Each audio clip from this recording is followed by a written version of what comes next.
lo que nos convoca es lo siguiente.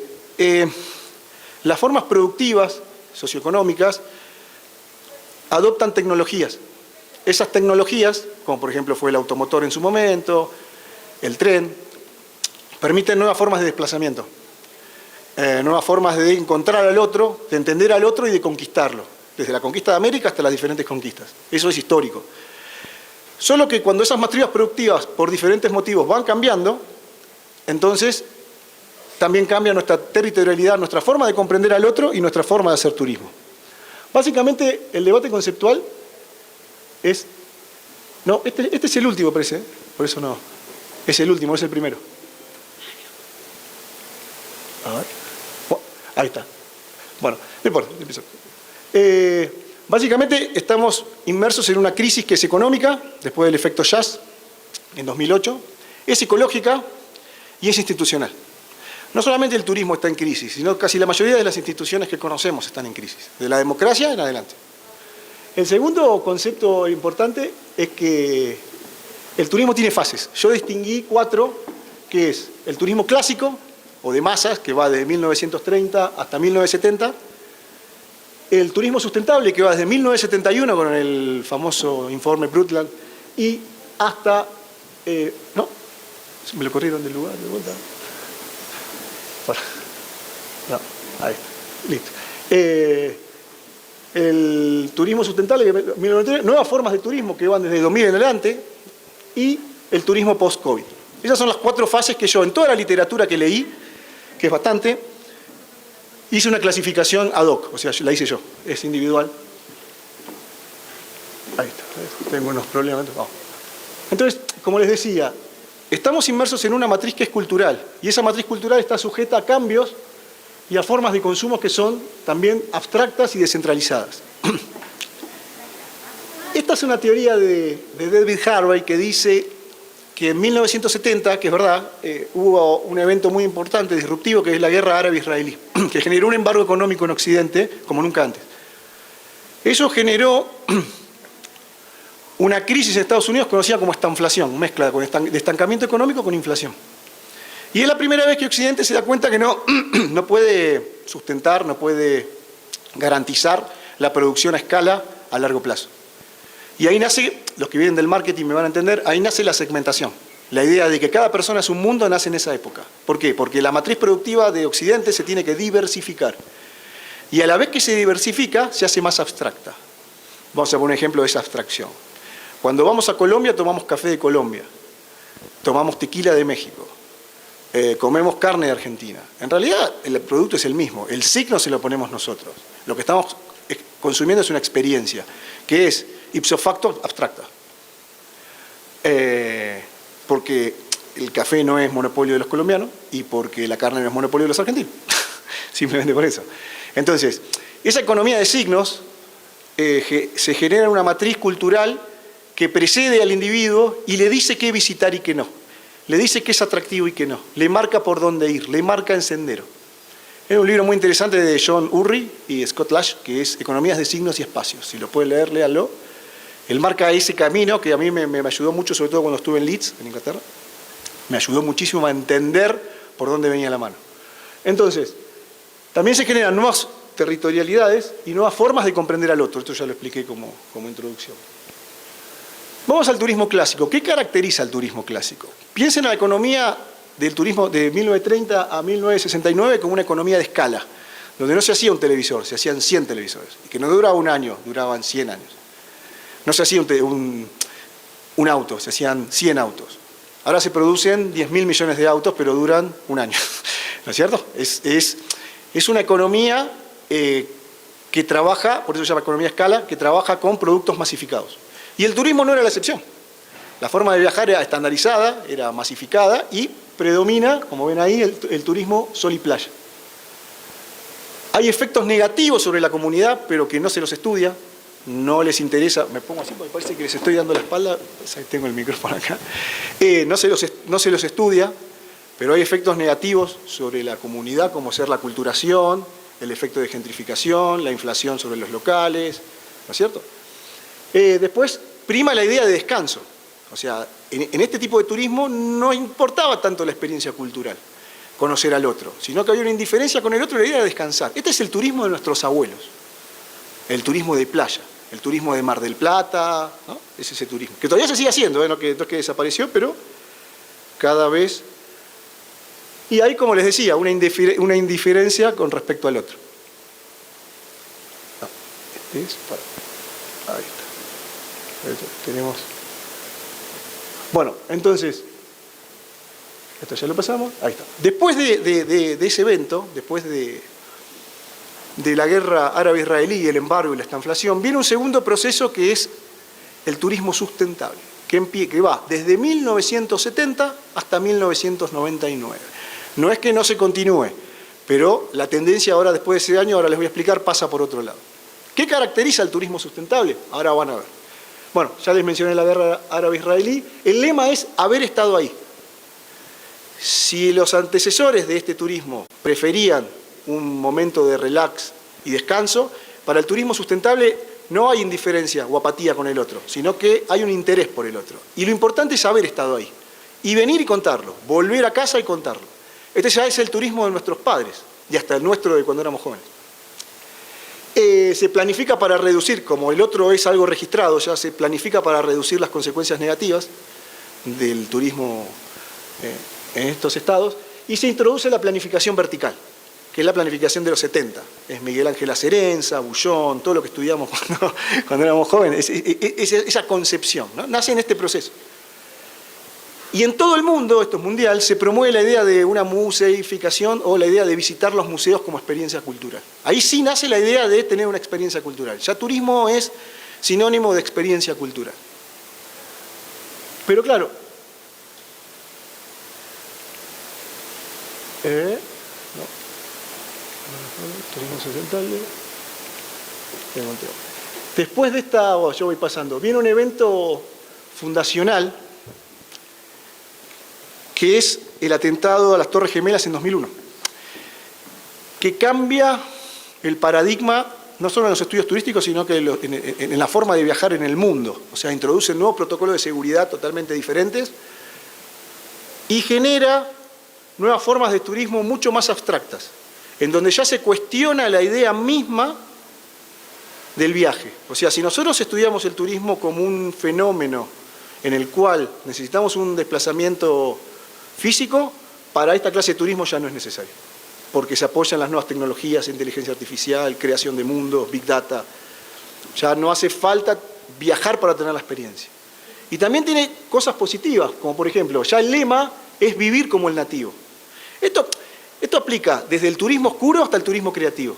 ¿Qué es el turismo creativo? Bueno, es una forma, se viaja para hacer una artesanía en un pueblo aborigen, y es experimentar lo que experimenta esa persona cuando hace la artesanía. Es tener una reciprocidad, una línea relacional entre uno y otro. O sea, ya pasamos del desinterés total por el local al interés a querer vivir como el local, ¿no? Estas son las tres facetas en las cuales estos tres eventos van marcando. El primero, como ya les comenté, es muy teórico, por eso yo hago hincapié sobre lo mismo una y otra vez para que vaya quedando, como digo, una buena exposición tiene que quedar como un cuento. Entonces, el primer evento es la guerra árabe-israelí y el embargo económico. El segundo es el atentado de las Torres Gemelas. ¿Y qué genera esto? Genera que los turistas empiecen a buscar al otro como una forma de conocimiento, como una forma de superación personal y de contraste.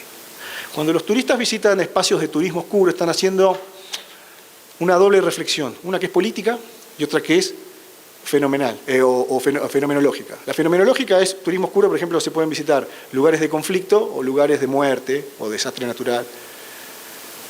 Uno experimenta, que ahora lo voy a, cuando vaya mencionando las nuevas formas, porque ahora, esto es la introducción, después vienen las nuevas formas de turismo para no aburrir. El turismo oscuro busca lo que se llama tanaptosis, que es la idea de experimentar a través de la muerte del otro mi propia existencia. Y tener la idea de que también voy a morir. Entonces es muy pesado el turismo oscuro en ese sentido.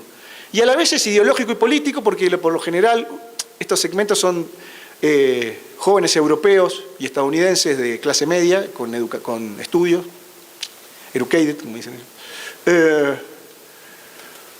Y esta gente lo que busca también es validar sus propias instituciones políticas que tienen problemas y tienen muchos, igual que yo, en todos los lugares del mundo donde voy me hablan de lo mismo. Corrupción, problema que le llega a fin de mes. Yo pienso que pasa solo en Argentina, pero no, es mundial. Es decir, voy a Francia y me hablan de eso. Es decir, cada país tiene sus propios problemas. Lo que hace el turismo oscuro es que los ciudadanos piensen que a pesar de todo, la democracia occidental no está tan mal, ¿no? Porque ven que lo que pasa en Vietnam y lo que pasó en un gobierno autoritario de Vietnam, o lo que pasó en Ruanda, en la guerra, en el genocidio Tutsi, y dice, bueno, a pesar de todo, no estoy tan mal, ¿no? Entonces, eso genera una validación, una legitimación que es ideológica y es política, ¿no? Revitaliza los lazos con las instituciones. Bueno, como le dije, el evento fundacional fue el 11 de septiembre de 2001, entre tantos otros, porque después vinieron otras crisis globales, como le vuelvo a decir, el efecto Jazz en 2008. A ver si pasa. No. Ahí está. Y después tenemos el turismo en la nueva modernidad, o normalidad, que es su evento fundante, es el COVID-19. Que yo no tengo memoria de algo similar. No sé cómo vivió la cuarentena cada uno, pero en mi país, por ejemplo, no se podía salir a la calle. Yo, que me gusta correr mucho, hacía un running clandestino. Me tenía que ir a un callejón solo y correr ahí, porque yo tengo 3 intervenciones de la policía que me hicieron un acta por correr. Yo no contagio a nadie, estoy corriendo. Y no voy a dejar de correr, así que me van a hacer 100 actas. Entonces, esto generó un cambio en la forma de concebir al otro y en la forma de concebirse uno mismo y en la forma de viajar. ¿Por qué? Porque como el terrorismo, el tema del COVID era que todos podíamos ser potenciales portadores del COVID. Entonces no nos podíamos asociar, no podíamos viajar, se cortaron todas las relaciones, todos los lazos de reciprocidad. Y eso generó cambios muy importantes. Entre esas nuevas formas de turismo en la posmodernidad, que es lo que estamos viendo hoy en día, sus características es que el turista, acá no se ve tanto, pero sí se está empezando a ver en Europa, el turista es demonizado como un potencial, como les decía, sobre todo el turista extranjero. Hay en todas las sociedades, porque yo creo que es un fin de época de este sistema, pero hay en todas las sociedades un sentimiento de hostilidad hacia la política y hacia los extranjeros. No les voy a explicar por qué, porque es largo, pero eso es mundial. Sobre todo hay una aversión manifiesta a turistas asiáticos porque se los vinculaba al COVID. Entonces, particularmente eran objetos de... O sea, si John Urry nos habló del tourist gaze, el tourist gaze es como la mirada turística, se los traduzco mal, pero es lo que les contaba, por eso hablé de esa matriz cultural que nos deja observar. Es lo que la matriz cultural de signo del capitalismo nos dice que tenemos que observar. ¿Qué es deseable y qué puede ser observado y qué no? ¿No es cierto? Es lo que nos muestran, pero también lo que nosotros buscamos. Ese tourist gaze fue reemplazado, yo lo denominé en un libro mío, wicked gaze, que es como la mirada maldita, que es simboliza esta hostilidad hacia el extranjero, esta hostilidad hacia el turista y esta hostilidad casi anti-hospitalaria. Hospitalidad viene de la palabra hospitium, que significa hospes, es indoiranio, hospes más pet, lo que le pertenece al amo. En realidad era un pacto intertribal, la hago rápida. Si hay 3 tribus, A, B y C, y hay hospitalidad entre tribu A y tribu B, si la tribu C invade alguna de estas dos se pueden unir en una alianza militar conjunta para pelear contra la tribu C. En épocas de guerra funciona como un pacto político. En épocas de paz se intercambiaban pasajeros, se intercambiaban ciudadanos, regalos, se juntaban en fiestas. O sea, ven que esto no es nuevo. Nosotros pensamos que esto es muy moderno y por eso digo, el problema es donde se junta un antropólogo con un arqueólogo. No sé, derriban mitos. Entonces, bueno, el turista se transforma en un huésped indeseado, que es lo que estamos viendo en todo el mundo, sobre todo en Europa. En América Latina y en Argentina todavía no tanto, pero es una tendencia que se está... Y eso a la vez genera, paradójicamente, nuevas formas virtuales de turismo, porque como ya el mundo es algo peligroso, y no, ¿para qué me pongo el casco y voy a las catacumbas de Vietnam, donde... ¿No es cierto? Bueno, desaceleración de la globalización, esto es post-COVID, ahora se volvió a acelerar, y hay esto lo mencioné, sentimiento de hostilidad hacia el extranjero, que se traduce en realidad hay que distinguir lo que es el overtourism, que es una cuestión de logística pura, de capacidad de carga, del tourist phobia, que es fobia al turista. La primera es un problema de estrategia. El segundo es un problema que es lo que yo estoy notando de matriz cultural, donde ya el extranjero empieza a molestar, porque por eso fobia es miedo al extranjero, miedo al turista, ¿no? Bueno, eso ya se los mencioné, así que lo paso. Estas nuevas formas de turismo buscan relacionarse con el otro en un contexto de crisis. Esa es la coyuntura. Por eso es importante relacionarlo con el tema de este congreso. O sea, cómo la crisis va a permitir que el turismo se vincule con la sociedad. Es un poco el punto de unión. Y cambia la forma de concebir la belleza, como en el caso del turismo oscuro. O sea, porque el producto Sol y Playa, ¿qué tiene? Tiene una cuestión, una idea apolínea de la belleza. Esto es mórbido. O sea, la cuestión, o sea, la gente que, no solo el turismo oscuro, hoy pensemos que hay gente que va a la guerra con cascos virtuales. El ejército estadounidense está yendo a la guerra con un casco virtual y eso después se vende como un tour.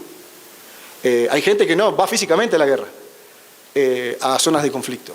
Eso se habló en una de las charlas de la conferencia. Hay gente que va a ver un destino después de una crisis o después de un terremoto o después de un desastre natural. Eso hace 20 años hubiera sido impensado.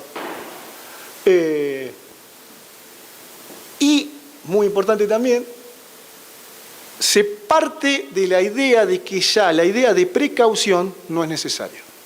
Lo que hoy se está discutiendo en el mundo es que la tesis precautoria, que era una tesis que usaba la racionalidad para detectar las posibles amenazas del turismo y eliminarlas, no es suficiente. La crisis económica del mundo occidental se aceleró, la crisis climática se aceleró, la crisis migratoria se aceleró. O sea que la tesis precautoria ya no va. Entonces los hacedores de políticas públicas están hablando ya de adaptación. Ya sabemos que no lo podemos detener. Adaptémonos. ¿Cómo podemos hacer que el turismo se adapte al nuevo contexto? Y nace la tesis adaptativa. Vamos al turismo oscuro. Son 5 turismos, voy a pasar rápido así no los aburro. Dije que iba a hablar en 40 minutos, así que voy a cumplir. Usted me avisa, si no. El turismo oscuro, bueno, es un nuevo segmento caracterizado por la necesidad de consumo o visita a un lugar donde hay un marcado sufrimiento del otro. Ese sufrimiento puede ser individual, puede ser masivo. Puede ser el lugar donde asesinaron a John Fitzgerald Kennedy, o puede ser Sri Lanka, puede ser Nueva Orleans, o algún lugar de desastre natural. La destrucción, la muerte, hace la existencia humana, pero lo que hace el turismo oscuro es comercializarla, es hacerla un instrumento de consumo. Y eso es algo muy nuevo. Hay 2 tipos de vertientes, ¿no? Hay 2 tipos, yo lo resumo porque si no... Hay 2 tipos de vertientes teóricas, la crítica y la tanaptópica. La tanaptópica define al turismo oscuro como una forma relacional que nos permite experimentar nuestra propia finitud, sabiendo que el ser humano es el único que sabe que se va a morir, los animales no tienen ese razonamiento. Nuestra propia finitud la traspolamos al sufrimiento del otro, a la muerte del otro. Entonces generamos como una, que se llama tanaptosis, una meditación, que sería como una meditación bilateral, ¿no? Con ese otro que ya no existe. Y a través de eso nos permite entender nuestra propia vida. Esa sería la escuela tanaptópica. Después, bueno, se puede museeificar, se puede hacer atractivo turístico, atractivo cultural, ¿no? El caso de Auschwitz-Birkenau. Pero al margen de eso está la postura crítica que dice no. El turismo oscuro es una forma neocolonial de conquista que han desarrollado los países capitalistas, sobre todo los europeos, que tienen un pasado colonial imperial y no se quieren hacer cargo. Vamos a hacerlo. Esto no es lo que pienso yo, después lo discutimos, es lo que considera la teoría crítica. Por ejemplo, los franceses van a Congo, o los belgas van a Congo y dicen, no, que lo que pasó, la guerra de Congo, bueno, pero no tienen dimensión de la relación o del rol que ha jugado Bélgica en esa guerra, o el rol que ha jugado Francia en las torturas o los crímenes que han cometido en Algeria, Marruecos, Túnez. ¿No? Hay como una especie de disociación ética del turista respecto al rol de su propio Estado, ¿no? Y lo que dice en la escuela crítica es, bueno, en el fondo hay como una especie de consumo narcisista, ¿no? Ven lo que quieren ver, no ven lo que realmente hicieron, ¿no? Bueno, muy interesante esa postura. La otra también, porque son, si ustedes me preguntan, son las 2 cosas a la vez, ¿no? Es político y también es tanaptópico. O sea, desde la crucifixión de Cristo en adelante siempre nos hemos parado a ver quién estaba muerto, porque la muerte del otro siempre nos llama la atención, ¿no? Es antropológico. Bueno, lo que dice la escuela crítica es que es un ritual que intenta disciplinar al otro a través de una jerarquía norte-sur, una subordinación norte-sur, que es, bueno, esta es una foto de Auschwitz-Birkenau que vendría hacia ahí. Ya estoy innovando con las fotos que las empecé a incorporar este año. Antes no hacía PowerPoint con fotos. Esto es nuevo. Me estoy ayornando. Esto es un ejemplo de Auschwitz-Birkenau, que es una clase de turismo oscuro. Vamos a ver qué viene. Bueno, los alcances. Esto ya lo mencioné. Por lo general se aboca a estudiar fenómenos relacionados con la tanaptosis. Son chicos jóvenes de entre 30 a 40 años, de Europa del Norte, de Estados Unidos y Canadá, de una clase media, la mayoría varones, con título universitario. Son profesionales y tienen cierta fascinación por el patrimonio histórico. O sea, por lo menos, si vienen a México, saben que hubo algo que se llamó Revolución Mexicana, que fue una de las revoluciones más importantes del mundo. Como si van a Francia, saben que hay algo que se llamó Revolución Francesa, cosa que mis hijos no lo aprendieron hasta ahora y a mí me encanta la historia y los quiero matar, ¿no? Les pregunto qué es el termidor y me dicen que es un vino, que en Argentina se llama termidor. Claro, pero bueno. Entonces, este nuevo segmento nace en Inglaterra y después se traspola a Estados Unidos, pero es puramente inglés, por un motivo que también es muy largo de explicar, pero es muy anglo esto. Después tenemos el Doom o Last Chance Tourism, que esto es fascinante. Esto es, si yo hablé de lo mórbido, esto es lo más mórbido que hay. El Last Chance Tourism es la visita a lugares que sabemos que van a desaparecer. O sea, no vamos a hacer nada para cambiarlo. Ahí volvemos a la tesis adaptativa. Sabemos que va a desaparecer, pero bueno, miremoslo antes de que desaparezca.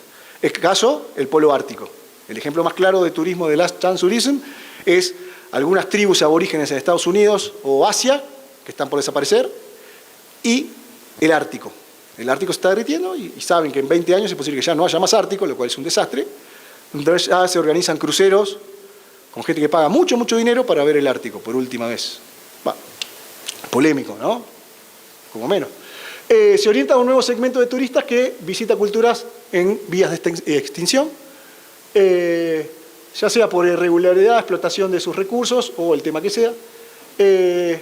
Reintroduce el viejo lema de la antropología, ¿no? De estar ahí antes que la cultura desaparezca. Así nace la antropología en la época colonial. Lo puse como dato, pero no es relevante. Busca transmitir una experiencia que es irrepetible. Esto es muy importante.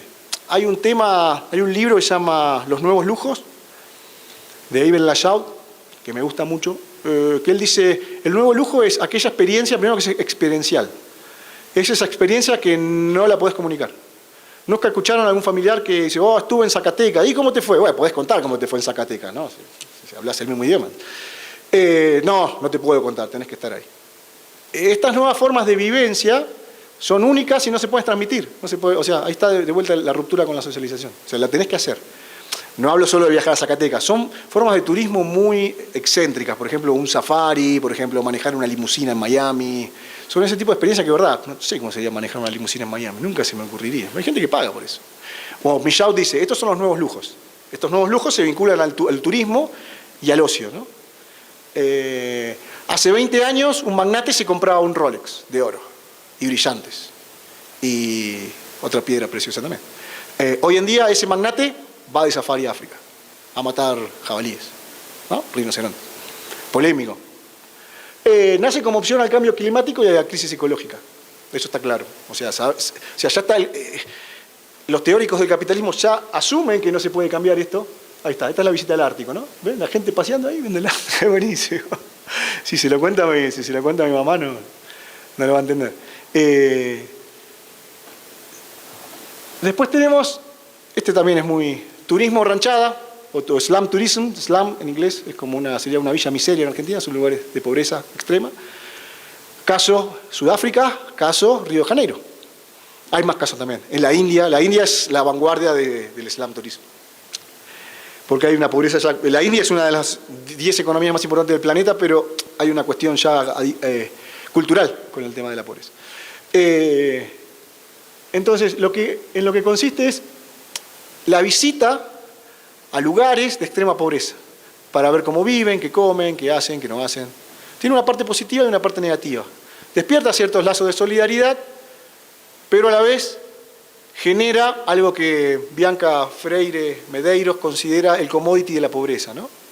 Si nosotros comoditizamos o comercializamos la pobreza y generamos slum tourism para que la gente viva mejor en una ranchada, ¿cómo vamos a reducir la pobreza si es lo que les da de comer? No, es una locura. Es la misma contradicción de estas nuevas formas de turismo. O sea, hacen de lo indeseado un criterio de atracción. Entonces, otra de las condiciones es, bueno, ahí ya lo dije, crea la paradoja, ¿no?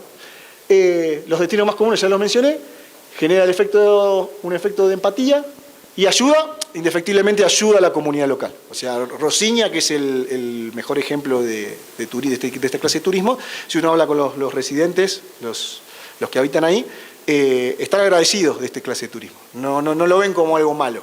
Lo que pasa es que, claro, los teóricos están cuestionando, si bueno, pero entonces Rosiña siempre va a ser una favela. O sea, no, con ese criterio nunca se va a urbanizar, de cierta forma. Y genera, como en el caso africano, serios problemas entre el Estado y la sociedad. Porque nosotros en Latinoamérica, gracias a Dios, a pesar de vivir en un continente maravilloso y hermoso que al lado del mundo tenemos pocos problemas, no tenemos problemas étnicos, no tenemos problemas de separatismo, no tenemos grandes. En el resto del mundo no. En el resto del mundo hay etnias que tuvieron guerra civil con otras etnias y están en el poder. Entonces, cuando las etnias subordinadas empiezan a ganar plata con el turismo, las que están en el poder le fijan impuestos extremadamente altos.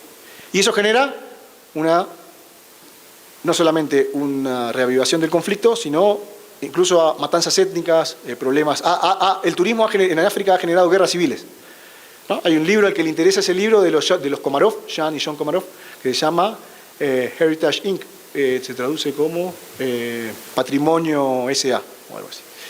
Y ellos describen cómo el turismo y la idea de patrimonializar en ciertos contextos no americanos, como por ejemplo África, sobre todo África, hace mucho tiempo, ellos son africanistas.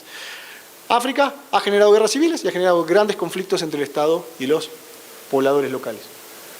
Slum tourism, ahí tenemos un ejemplo de slum tourism en Brasil, ¿no? Van a ver también, son jóvenes de Europa del Norte, estadounidenses, canadienses, de clase media con título universitario, ¿no? Todas estas formas de turismo tienen algo muy parecido en lo ideológico, que es validar sus propias instituciones, que vuelvo a repetir, tienen problemas y muchos, a través de la miseria o el dolor ajeno, ¿no? Polémico, no digo que sea negativo.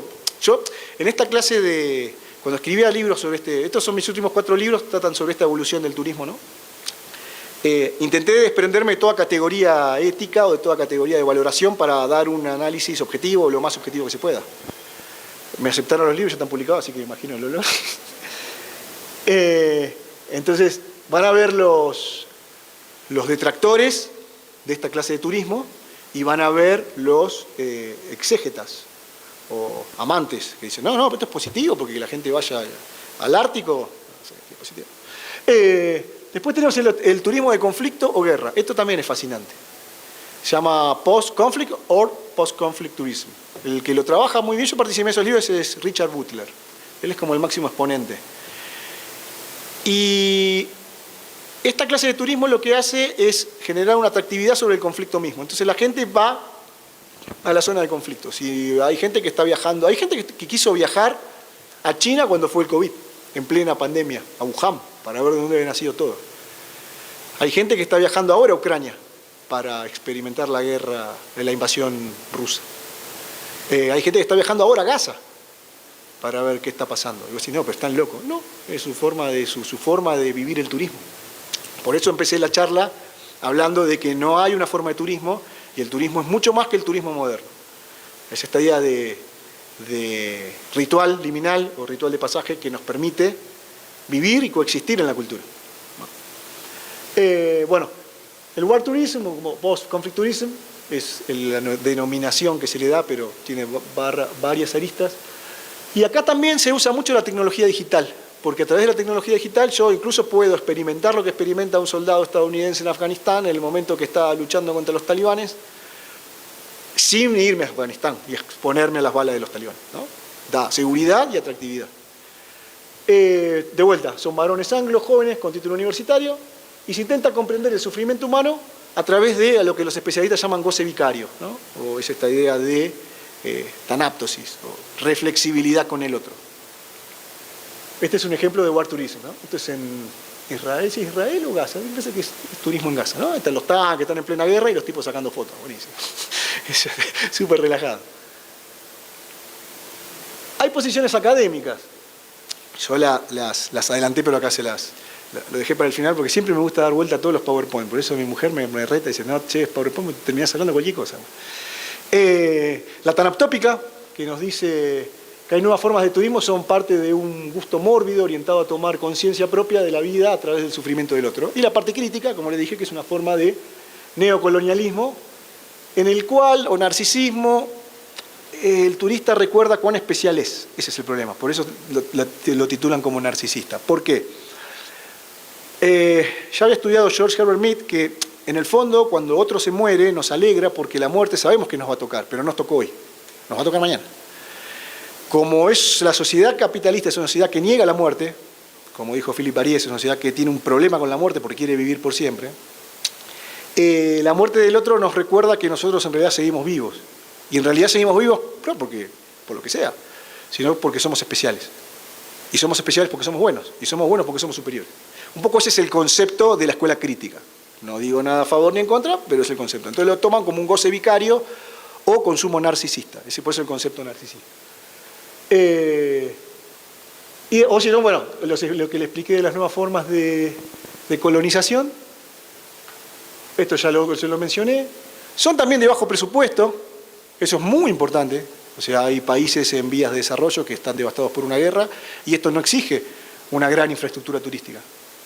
O sea, son de, como todo, de muy bajo desarrollo, bajo costo, se orienta a la necesidad de vivir como el otro y a experimentar o a sentir, mejor para no ser redundante, a sentir, a desarrollar experiencias que son únicas e irrepetibles, ¿no? Se experimenta ahora, o sea, si yo voy a Gaza lo voy a ver ahora, en 3 años va a ser otro Gaza, no es este, ¿no? Si yo voy al Ártico lo voy a ver ahora, en 10 años va a ser otro Ártico, no este, ¿no? Hay una inmediatez en el goce de consumo.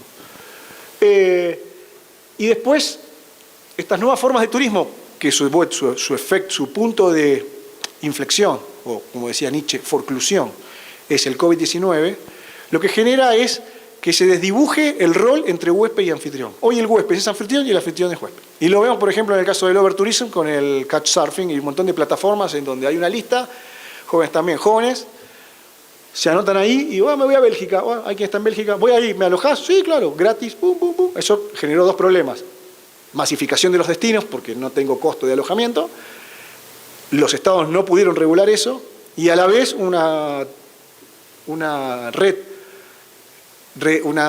relacional global en donde yo te doy alojamiento en Bélgica, cuando vaya a Buenos Aires vos me haces alojamiento en Buenos Aires, ¿no? Esto es nuevo también. Y agregaría también, que esto es muy interesante, el turismo virtual aplicado a la inteligencia artificial. Ahora la inteligencia artificial no solamente, como decían en el panel de ayer de la revista, puede hacer trabajos científicos, que lo cual le da mucho trabajo a los editores poder detectar, sino que además puede recrear mundos que no existen. En Turismo Oscuro se está hablando que la inteligencia artificial puede recrear la vida o puede recrear al ser querido con un holograma. Entonces mi padre falleció cuando yo tenía 20 años, yo si quisiera contratar como si contrataría un espiritista que se comunica con los espíritus, yo voy a un lugar que promociona turismo oscuro con inteligencia artificial y hablaría con mi padre. Y sería mi padre, porque copiarían todas las cosas de él. La inteligencia artificial permite copiar todas las cosas, entonces la apariencia, sino las costumbres de la persona, pero no está, ¿no? Y lo mismo está haciendo con los destinos turísticos. Está generando destinos turísticos que no existen, ¿no? Esto ya lo dije, que el COVID es el punto de forclusión en estas nuevas formas de turismo. Y que también nos exige pensar el rol del turismo para reconciliarse con la sociedad. Porque estamos pasando del antropoceno, es decir, de un mundo en el cual el hombre era el centro, al viroceno, en un mundo donde los virus son el centro, ¿no? Salimos de la pandemia del COVID y ahora estamos hablando de la gripe del mono, la viruela del mono, y mañana vamos a estar hablando de otra. Es decir, por diferentes cuestiones que no vienen al caso, cada 3 años tenemos un resurgimiento de virus que se hacen por las condiciones de los desplazamientos son globales, se hace en pandemia ¿cuánto? El COVID, ¿cuánto se expandió? 15 días, 20 días, ¿no? En un mes ya estaban todos encerrados en todo el mundo. Se usa la tecnología para control de... ¿Qué nos deja el COVID? Que las mismas tecnologías que se usaron para controlar a la gente que no se moviera de las casas, acá no se vio tanto en América Latina, pero en China era terrible. En China había drones que volaban y te decían, yo tenía justo un académico o colega que estaba trabajando en Shanghái y me decía, pasa un dron y si te habla en chino, y se te para ahí con una luz roja y no sabes si te va a tirar un rayo láser, te va a caer. Y ese dron está conectado con la policía. Te está hablando que si vos seguías caminando, claro, iban todos los chinos y cuando aparecía el dron y te empezaba a hablar, ¡tum!, salían corriendo los chinos, iban para las casas. Pero si vos te quedabas y lo mirabas al dron, al rato que llegaba la policía te llevaba detenido. Y eso, tecnología biométrica, ¿no? Estamos hablando de que están implantando para temas de control chips abajo de la piel, ¿no? Todo eso. Pasaporte sanitario, pasaporte electrónico. Yo, por ejemplo, para venir acá tuve que hacer el check-in, hice el check-in, paso por migraciones, no me atendió nadie, me atendió una máquina que encima hizo todo mal, salió todo, tuve que ir porque no me validó nada, no me entendía la huella.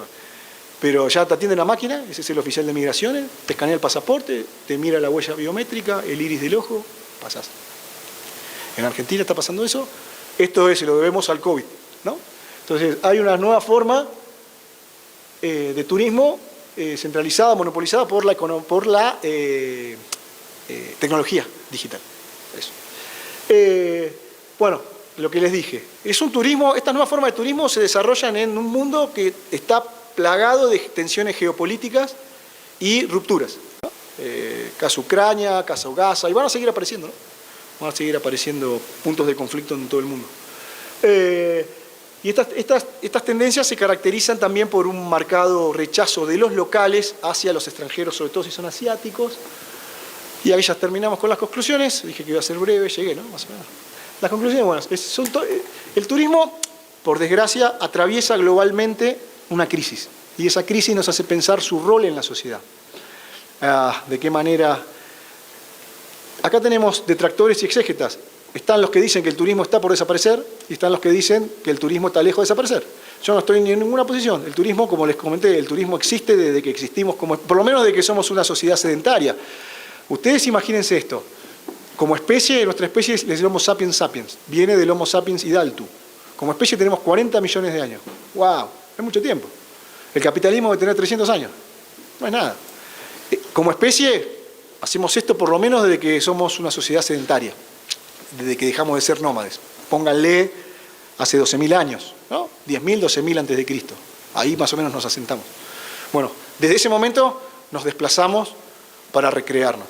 Los romanos tenían algo que era muy divertido. Se iban a la muralla, Roma estaba amurallada para evitar las invasiones de los extranjeros. Entonces, se iban arriba de la muralla a ver la ciudad. Eso era el pasaporte de ellos, de la gente que no tenía plata para desplazarse a otra ciudad. Eso lo pueden hacer los nobles, ¿no?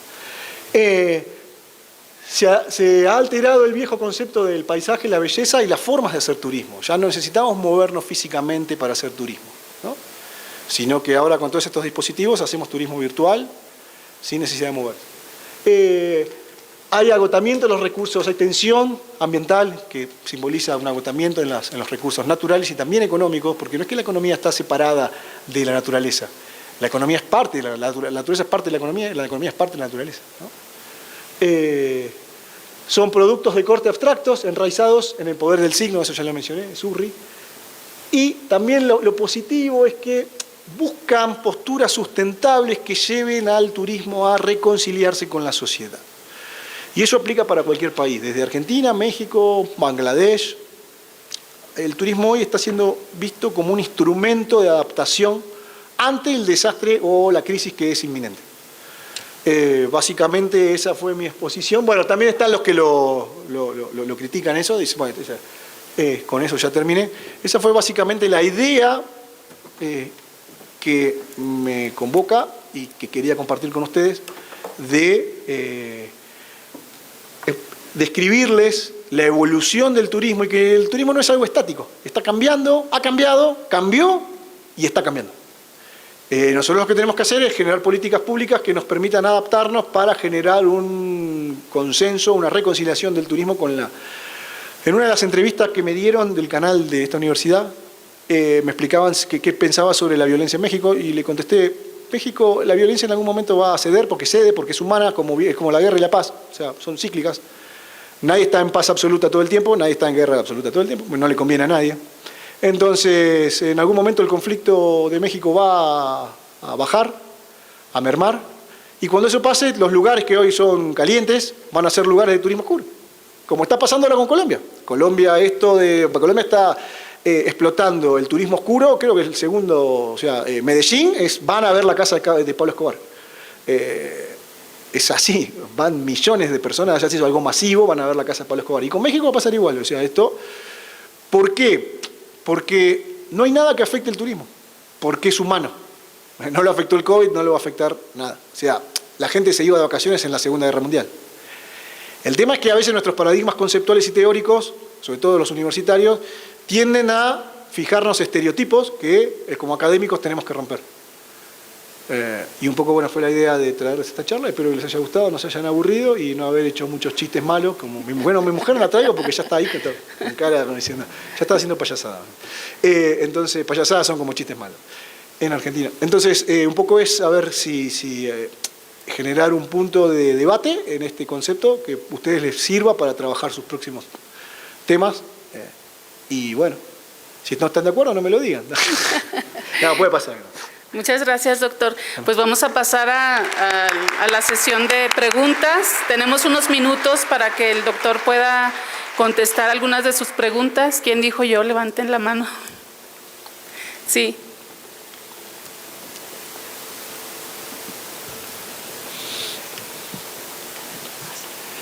Muchas gracias, doctor, por presentarnos estas nuevas tendencias.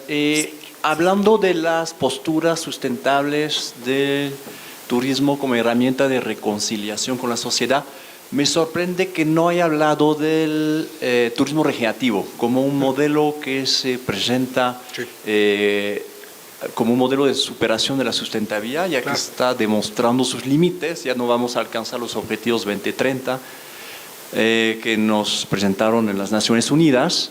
Y este nuevo movimiento que busca la regeneración social y ambiental de los territorios a través de la creación de experiencias transformadoras que activen conexiones profundas entre los visitantes, los anfitriones y los ecosistemas para revalorizar el capital natural y sociocultural de los territorios. Yo estoy investigando este tema. Y yo pensaba que, bueno, lo vi un poco en las nuevas posturas que presentó al final, ¿no?, de sustentabilidad, pero como lo veo como todavía, bueno, es incipiente en América Latina, hay muchos trabajos en el mundo anglosajón. Yo acabé de escribir un artículo con una colega aquí, Ángeles, en México, sobre la evaluación del turismo regenerativo.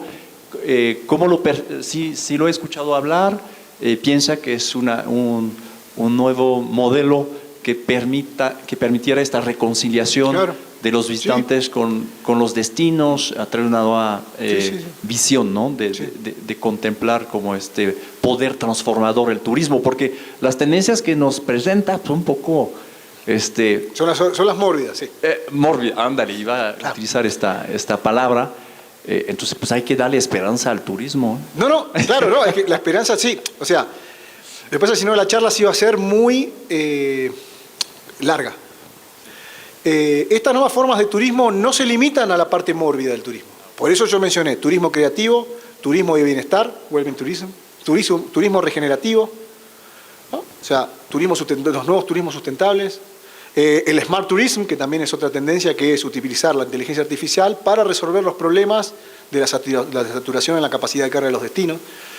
Pero todo eso es parte de nuevas formas de turismo que nacen del COVID, que hasta hace 20 años También podría venir un colega y decir, bueno, el turismo regenerativo es turismo sustentable. Bueno, también es una postura, pero podía haber traído partes, al hablar de nuevas formas de turismo, yo hice una selección que fue obviamente arbitraria, en la cual no entró el turismo regenerativo, tampoco entró el turismo creativo, que es muy interesante, pero las dos, vos fijate que la motivación es la misma, es vivir como el otro, porque la gente se presta a eso sabiendo que le hace un bien a la comunidad.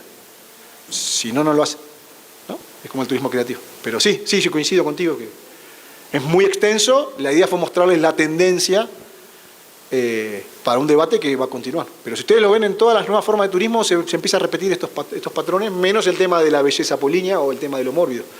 Pero la idea de vivir como el otro, vivir con el otro y buscar experiencias que son únicas a un consumo abstracto y anclado en un signo, están todos. Están todos, porque no me digan, me van a matar, pero el turismo creativo dicen que es genuino, y o sea, de genuino no tiene nada. O sea, es la misma, o sea, es la misma cerámica que lo único que está al lado del que lo hace, pero el tipo está haciendo una cerámica y yo estoy haciendo otra. No, o sea, me voy a un taller de cerámica y listo, hago lo mismo. Nada más que... Y el nativo seguramente se mudó a Chicago y tiene un taller de cerámica en Chicago, y mi profesor es nativo de los claros, pero no, es fascinante eso, y ahí nos metemos en otro debate, ¿no? Ese es el tema del turismo aborigen. O sea, el 90% de los aborígenes de Estados Unidos viven en las grandes ciudades. Y no se distingue como aborigen. Los que viven son descendientes en las reservas y son de segunda, tercera generación. Entonces, yo puedo tener un profesor que da taller de cerámica y ser aborigen, y eso es tan genuino como ir a la tribu Kwakiutl y hacer cerámica. Pero no, pago más porque quiero estar con un Kwakiutl vestido de Kwakiutl haciendo cerámica. Sí. Muy bien, doctor. Tenemos 2 preguntas al fondo con la doctora Irma.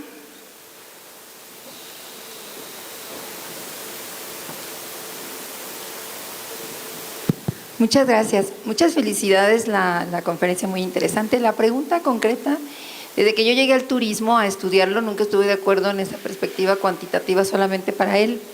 Yo siempre he pensado que hay otras formas de abordarlo, la cualitativa podemos decir. Quisiera escuchar su punto de vista y su opinión al respecto para abordarlo en el sentido del estudio. Sí, ¿Sí? Muchísimas gracias. No, muy interesante la pregunta. Adam Franklin usó un término que se llama turicentrism, que es como investigación centrada en el turista. Desde que éramos estudiantes hasta hoy nos educaron y nos dijeron que el componente más importante del sistema es el turista. Entonces todos los estudios se basaron en lo que nosotros queremos entender del turista, sus motivaciones, su condición demográfica, si tiene plata, si no tiene plata, si es joven o no es joven, si estudió o no estudió, ¿no? Cuestiones demográficas, sus motivaciones, sus experiencias. Y eso generó un sinfín de metodologías cuantitativas que se basaron en lo que se llama economicismo, que es pensar al turismo como un mejor instrumento de progreso económico, lo cual lo es, pero como les expliqué, es mucho más que eso. Es una institución social en sí misma. Ahora bien, yo como antropólogo hago la siguiente pregunta. Si yo voy a un gángster y le pregunto, ¿a usted qué se dedica? A un narcotraficante. Y yo le pregunto, ¿a usted qué se dedica? Y él va a decir, yo soy un hombre de negocios, muy respetado. Ahora la pregunta ¿es un hombre de negocios? No. El problema que tienen los abordajes cuantitativos es que no evidencian correlación científica, solamente lo que el turista dice. Pero muchas veces, como descubrió el psicoanálisis, como sabemos los antropólogos, muchas veces hay una disociación entre lo que la gente dice y lo que la gente hace. Por 2 motivos. Una, porque miente, y otra es porque no es consciente de su mundo emocional interno. O sea, que yo vaya a Auschwitz-Birkenau o haga turismo regenerativo, si me vienen a preguntar por qué lo hago, voy a contestar por qué yo creo que lo hago. Ahora, yo no sé por qué lo estoy haciendo, eso lo tiene que visualizar el científico. Entonces, como investigadores tenemos que, no importa qué metodología usemos, si la cuantitativa o la cualitativa, evitar el turicentrismo, o sea, la idea de que el turista es el único poseedor del conocimiento científico en turismo. ¿Por qué? Porque hay innumerables elementos y agentes en el sistema que también merecen ser estudiados y que no están siendo estudiados.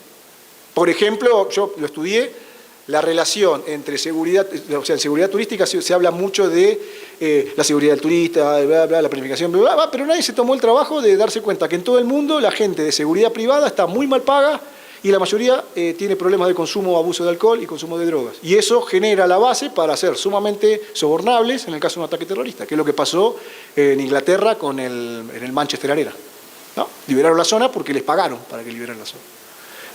¿Por qué? Porque estaban mal pagos. Y estamos hablando de Inglaterra. Y están mal pagos en Argentina también.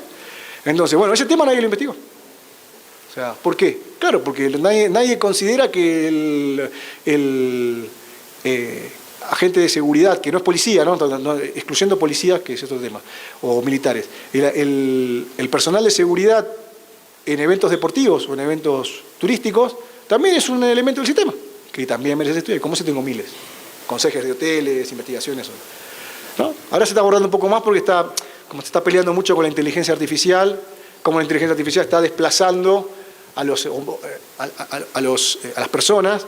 Entonces hay boicot, por ejemplo, había uno muy gracioso en China, que había un robot que lo habían invertido el hotel, no sé cuánta plata, mucha plata para el robot, y en un momento el robot empezó a decir incoherencias en China. Buenísimo. ¿Qué pasa? Había unos conserjes que, como estaban celosos, pensaban que el robot los iba a reemplazar, lo empezaron a boicotear, le empezaron a tirar agua, hasta que lo descubrieron. Claro, ahora el conflicto se está dando en el mundo donde se está adoptando la inteligencia artificial o los robots, se está dando entre los empleados y los robots, porque lo ven como una cuestión de disputa. ¿No es cierto?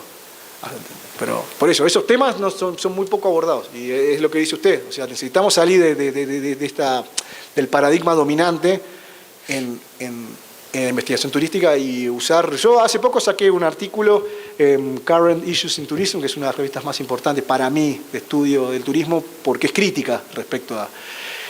Y yo usé un paradigma de Stuart Mill, que él sacó un libro que se llama Imaginación Sociológica. Él habla de que la sociología se había estancado. Lo que él dice es que la sociología avanzó un montón, desde el 40 hasta hoy, pero ya perdió la imaginación. Necesitamos retomar la imaginación sociológica. Yo lo que digo, en turismo pasa lo mismo. En investigación científica, gracias a Dios, se expandió, la academia turística no tiene nada que envidiarle a nadie, está sumamente consolidada, se produjo un montón, se escribe un montón y se sigue escribiendo un montón, pero perdimos la imaginación. Seguimos repitiendo lo mismo de hace 30 años. Y eso en cualquier idioma. Entonces necesitamos usar la imaginación turística. Es el título, se llama Tourist Imagination. O sea, volver a imaginarnos nueva investigación, ¿no? Pero sí, ahí. Muy bien. ¿Alguien más había levantado la mano? ¿Maestro? ¿O no? ¿No? ¿Alguien acá? Bueno, muy bien.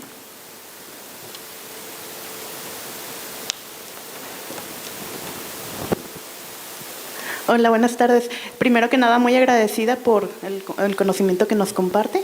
Y me llamó mucho la atención el lema del turismo de vivir como el otro o vivir como el local, que sí me parece algo muy, muy acertado y que es como una línea que se maneja al momento de promocionar destinos turísticos, pero quisiera saber desde su perspectiva, ¿qué tanto abona este lema a procesos como la turistificación o la gentrificación, que sabemos que tienen aspectos muy perversos y para los residentes locales? Y desde su perspectiva también, ¿qué se puede hacer para frenar un poco estas cuestiones negativas que se dan derivados de los fenómenos estos? Muchas gracias. No, gracias a vos. Son dos cuestiones. La primera es que todos estos turismos coexisten con los anteriores. No es que los anteriores desaparecieron. El turismo de masa sigue estando. O sea, Yucatán es el ejemplo del turismo clásico y sigue está el turismo enclave y sigue estando. Y va a seguir estando. Solo que estos nuevos segmentos eran desconocidos hasta hace pocos años y ahora están siendo practicados por millones de personas. Si qué va a pasar el día de mañana no lo sé. O sea, la segunda cuestión es que no tengo ni idea de cómo va a terminar la historia. Sí es que estas nuevas formas de turismo son sustentables en sí, ahí está la paradoja, porque generan desconcentración. Y ahí, al irse a lo abstracto permite solucionar el problema de la masificación. En teoría. Están los que dicen que no. Por ejemplo, el caso del Smart Tourism, que también es... ¿Qué sería Smart Tourism? Nada, es hacer turismo, pero la inteligencia artificial te organiza qué podés visitar, porque va midiendo la capacidad de carga. Por ejemplo, pongamos que esto sea un museo, un teatro, una sala auditoria, porque acá entran 100 personas. Si yo digo que hoy tienen que venir 1000 personas y satura la capacidad de carga, ahora la inteligencia artificial va a decir que no, pueden venir 10 veces esas 100 personas en 10 días diferentes, ¿no? Están también los críticos que dicen, bueno, pero es lo mismo, porque esas 100 personas no estuvieron en la vez, pero en algún momento van a degradar el grupo, son 1000 personas visitando el lugar en el largo de una semana. O sea que eso se da. La otra crítica a la inteligencia artificial es que en realidad también termina generando... Hay un efecto muy interesante. Cuando uno ve el turismo de enclave, por ejemplo, el turismo masivo, yo te voy a poner el caso de Mar del Plata. Ahora nos metemos en una teoría antropológica, es la teoría del estatus y el signo. La teoría del estatus y el signo son muy importantes porque nos permiten distinguirnos. Y para los seres humanos es muy importante la distinción, sentirnos diferentes, ¿no? Entonces, por lo general, las clases altas buscan un destino que no sea muy visitado, ¿no? Porque quieren estar tranquilos también. Pero claro, las clases supuestamente pongo entre comillas porque las clases ni de abajo, las clases que le siguen, por no decir, emulan ese comportamiento y van a ir de a poco, a medida que su poder adquisitivo se los permita, yendo a esos destinos que son exclusivos. Entonces, en el tiempo, esos destinos que son exclusivos, como era Mar del Plata, va a ser un turismo masivo. Y viceversa. Cuando el turismo, eso se estudia mucho, Butler lo estudió mucho en el ciclo de vida de los destinos. Los destinos nacen, se consolidan, mueren, vuelven a nacer, se consolidan, mueren, vuelven a nacer. Y con esto se pueden revitalizar, porque se reasignan nuevas simbolizaciones. O sea, Medellín es hermoso, pero ahora Medellín es Escobar. ¿Y cómo se entiende eso? ¿No? O sea, es Escobar Gaviria. Y así todo.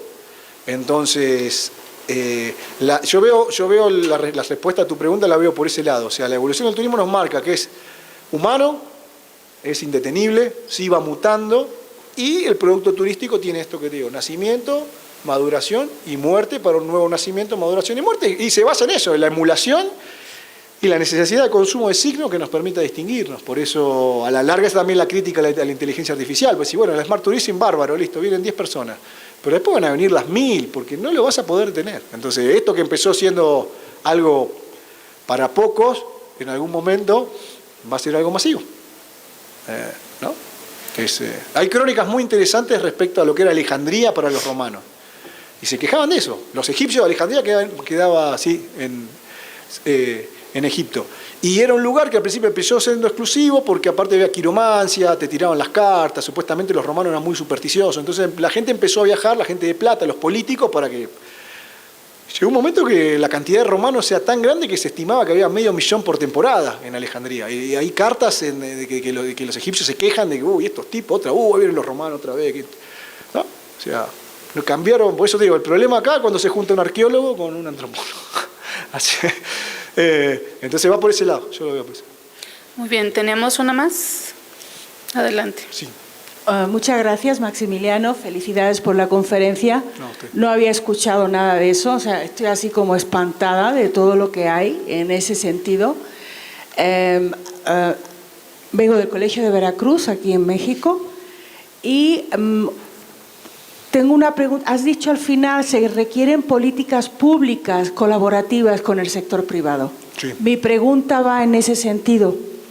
El tema de cómo se puede cambiar un destino cuando hay unas políticas públicas que realmente no van de forma vertical, sino que trabajan de forma colaborativa con el sector privado y con el sector social. Y me refiero también en este sentido a la necesidad que se tiene en las instituciones públicas, sobre todo municipales, de capacidades que hagan posible una planeación estratégica. ¿Cómo valoras esa parte? ¿Cómo se pueden mejorar las estrategias en los destinos cuando realmente tenemos instituciones públicas que hagan bien su chamba, que estén preparadas para un sector que puede dejar muchos recursos Claro. en un territorio? Claro. No sobre el escritorio, sino en el territorio. Claro. Gracias. Sí. No, gracias a usted. No, muy interesante la pregunta. Y bueno, yo puse el caso de Venecia, Barcelona. A mí me impactó porque cuando estuve en Barcelona había grafitis, que se trabaja, Claudio Milano lo estudió mucho en el tema de overtourism, que dicen, tourists, you are the real terrorists. O sea, turistas, ustedes son los reales terroristas. O tourists go home, turistas váyanse a casa. Eso me fascinó mucho por la carga emotiva de lo que es eso, ¿no? Averiguando, hablando con Claudio, él me decía, el gran problema de Barcelona fue que el Estado se relajó, estuvo ocupado por gente que eran burócratas y no eran especialistas, y no supo ver el fenómeno que era la generación Z, no supo ver el fenómeno que era la inteligencia artificial, la tecnología digital y cómo el couchsurfing saturó el destino. Cuando lo pudimos ver ya era demasiado tarde. Entonces, el primer paso, que yo no soy un especialista en esta clase de temas, pero lo que yo veo que se está discutiendo en el mundo es que el primer paso es que el Estado tiene que estar par a par con el sector privado para poder entenderlo. Ya la planificación vertical dejó de ser efectiva en ese sentido. O sea, y al entender el mercado, que el mercado es lo que va a exigir,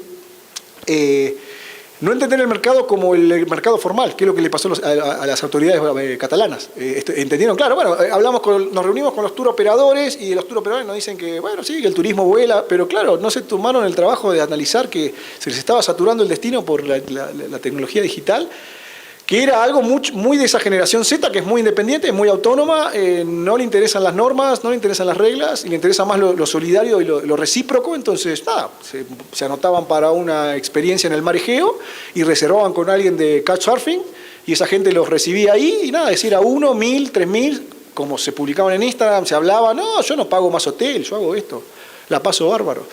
Ahí se saturó Barcelona. Entonces, lo que usted dice es básico, es muy importante en el sentido de que las autoridades tienen que estar capacitadas, tener los medios técnicos y hablar con la comunidad para poder, y esto es lo más importante, legislar la actividad turística. Ellos están solo, el Estado tendría que estar solo para, cuando hablamos de política pública, es legislación. O sea, no soy ni pro mercado ni en contra del mercado, pero por lo general el mercado turístico tiene cierta independencia y hay en todo el mundo una cierta apatía por el Estado, como hablaba uno de los conferenciantes, Virginia. Yo puedo hacer que me escuche, a usted creo, puede hacer que me escuche, pero realmente no me estás escuchando, me está diciendo todo que sí, y el Estado está pasando eso, no solamente en la política, que no me sorprende, porque bueno, son políticos, está bien, pero en los mandos medios, segunda línea y tercera línea del Estado, tienen que estar estos expertos. Está bien que el secretario de Turismo de Barcelona sea una persona política porque es un puesto político, pero la línea media de Barcelona esto lo tiene que prever. Y para peor no pasó solo en Barcelona, pasó en Venecia, pasó en Italia, pasó en varios destinos turísticos, o sea que no es un tema de que los barceloneses que se quedaron atrás, o sea, es un tema de que ahí eso nos explica bien cómo funcionan mal las dos cosas cuando no comparten lo que hoy se llama planificación descentralizada. Eso es la planificación centralizada. O sea, no es que cada uno hace lo que quiere. El mercado se organiza, que es muy difícil, y el Estado regula a través de la organización del mercado. Y la regulación sirve para ayudar al mercado a que se autorregule lo más eficientemente que pueda, dentro de las coyunturas que puede dar el Estado. También puede ser que el Estado no tenga los recursos, que también puede pasar, que uno vaya al político y diga, no, sí, me encanta tu plan, pero no se puede. Puede haber impedimentos de tipo técnico, falta de capacitación en el Estado, puede haber impedimentos legales, como en el caso de Couchsurfing, puede haber problemas económicos, ¿no? Pues todo eso coadyuvan en contra de la planificación descentralizada. Y en los congresos se habla mucho, pero yo escucho mucho que, bueno, falla, no es de aplicación. No, funciona, el problema es que es muy difícil esto. Es muy difícil, el sistema turístico tiene muchos agentes, stakeholders, que cuesta mucho que se pongan. Sí, ¿y sabes por qué? Porque tienen diferentes intereses, es normal. Es normal, o sea, una cosa es la cadena de hoteleros, la otra es la cadena de productores de café, la otra es la población local, la otra son los turoperadores, las otras son los turoperadores extranjeros, las otras son los políticos. Sí, pensamos que son más de 20 elementos, el transporte, es un sistema muy complejo y no hay una respuesta acabada. Pero bueno, parte de la planificación descentralizada es primero que el sistema se pueda poner de acuerdo en cuanto a sus objetivos, y el político el Estado está para ayudar, ¿no? Y ayuda a través de dos cosas, puede ser con regulación económica, puede ser con apoyo económico, pero por lo general es la regulación. O sea, yo pongo el caso del Couchsurfing porque lo que me explicaba Claudio, que es el especialista global en este tema, Claudio Milano, que lo que me explicaba es, sí, acá el Estado, que ni siquiera el español, porque es el Estado catalán el que falló pero lo mismo pasó en Italia. O sea, así que sí, coincido. Igual no soy un especialista. Doctor, yo sé que hay muchas inquietudes todavía por ahí, es un tema interesante, agradecemos mucho su participación, pero es momento de entregarle el reconocimiento para dar paso a las siguientes actividades. Entonces, la Academia Mexicana de Investigación Turística y la Universidad Autónoma de Zacatecas, a través de la licenciatura en Turismo, otorgan la presente constancia a Maximiliano Constant por dictar la conferencia magistral Nuevas formas de turismo y reciprocidad con la sociedad del siglo XXI, en el marco del 18º Congreso Internacional de Investigación Turística y del 12º Congreso Internacional de Estudiantes de Turismo. La firma la doctora Carla Susana Barrona Arreola y el doctor Rubén de Jesús Ibarra Reyes. Gracias. Muchas felicidades. Gracias, muy lindo.